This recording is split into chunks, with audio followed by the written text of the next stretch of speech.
Hello बच्चों, let's read the question बोला which of the following steps not involve in respiration? A, diffusion of gases across alveolar membrane. B, transport of gases by the blood. C, provide nutrients and O2 to all the living cells of the body. Or D, utilization of O2 by the cells for catabolic reactions and resultant release of CO2. तो आइए हम पहले इस question का की concept discuss करते हैं. तो की कंसेप्ट हमारा है अबाउट रेस्पिरेशन. तो रेस्पिरेशन क्या होता है? जो हमारा रेस्पिरेशन है, it is the exchange of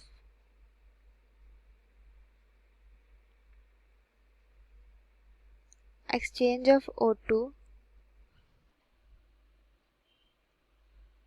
exchange of O2 कहाँ से? From the atmosphere with CO2. CO2 से एक्सचेंज होगा, that is carbon dioxide from our body. ठीक है, तो इसको रेस्पिरेशन बोलते हैं. इसमें बहुत सारे स्टेप्स इन्वॉल्व होते हैं. तो आइए हम स्टेप्स डिस्कस करते हैं वन बाय वन. हमें पूछ रहे हैं कौन सा स्टेप नहीं इन्वॉल्व है. तो इसमें 5 स्टेप्स इन्वॉल्व होते हैं. 5 स्टेप्स इन्वॉल्व होते हैं. पहला होता है हमारा ब्रीदिंग.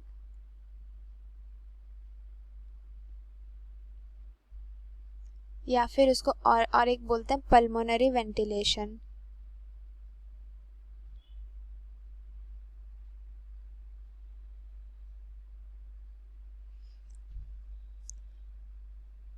पल्मोनरी वेंटिलेशन में क्या होता है कि जो हमारा एटमॉस्फेरिक एयर है, जो एटमॉस्फेयर का एयर है, एटमॉस्फेरिक एयर, वो क्या होता है? अंदर आता है, ड्रॉन इन. हम मतलब लेंगे उसको अंदर, drawn in, and CO2 release हो जाता है. ठीक है, ये होता है हमारा पहला स्टेप. आइए सेकंड स्टेप का बात करते हैं. सेकंड स्टेप में क्या होता है? हमारा डिफ्यूजन होता है गैसेस का. गैसेस से मैं इंडिकेट करूँ the respiratory gases O2 and CO2. तो diffusion of gases, that is O2 and CO2,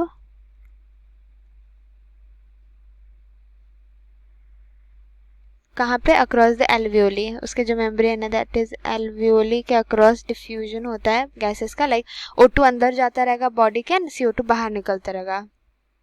ठीक है, थर्ड स्टेप हमारा है ट्रांसपोर्ट होगा बाय ब्लड. गैसेस का ट्रांसपोर्ट होगा वाया ब्लड. लाइक टिश्यूज से CO2 आते रहेगा टू एल्वियोली, एंड फिर उसके बाद O2 आएगा बाहर से अंदर, फिर एल्वियोलर मेम्ब्रेन को क्रॉस करके फिर जाएगा टिश्यूज, ताकि वो उसे यूटिलाइज कर सकें. फिर फोर्थ स्टेप हमारा हो जाता है डिफ्यूजन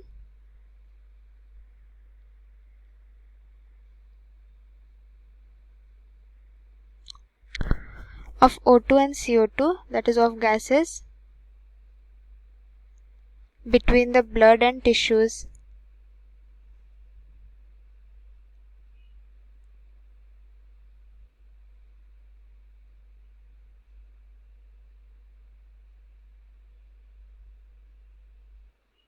एंड जो हमारा लास्ट स्टेप है, that is the fifth one, that is the utilization of O2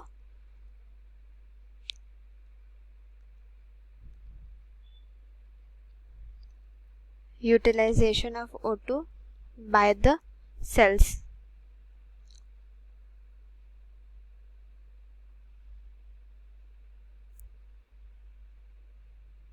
ताकि कैटाबॉलिक रिएक्शंस हो सके. क्या हो सके? For catabolism, that is break down. तो आइए हम देखते हैं स्टेप्स क्या लिखा हुआ है. तो पहला बोल रहा है diffusion of gases across alveolar membrane, ये तो स्टेप 2 में होता है, this is correct. Transport of gases by blood, ये स्टेप 3 में होता है, ये भी करेक्ट है हमारा. Provide nutrients and O2 to all the living cells of the body, ये इनकरेक्ट है. ये तो न्यूट्रिएंट्स कुछ प्रोवाइड ही नहीं करता रेस्पिरेशन में. यूटिलाइजेशन होता है of O2 by the cells and resultant release of CO2, ये भी करेक्ट है. तो हमें पूछ रहे कौन सा स्टेप नहीं इन्वॉल्व होता है, तो आपका करेक्ट ऑप्शन है ऑप्शन नंबर सी। तो होपफुली बच्चों आपको समझ आ गया होगा। Thank you so much and best of luck.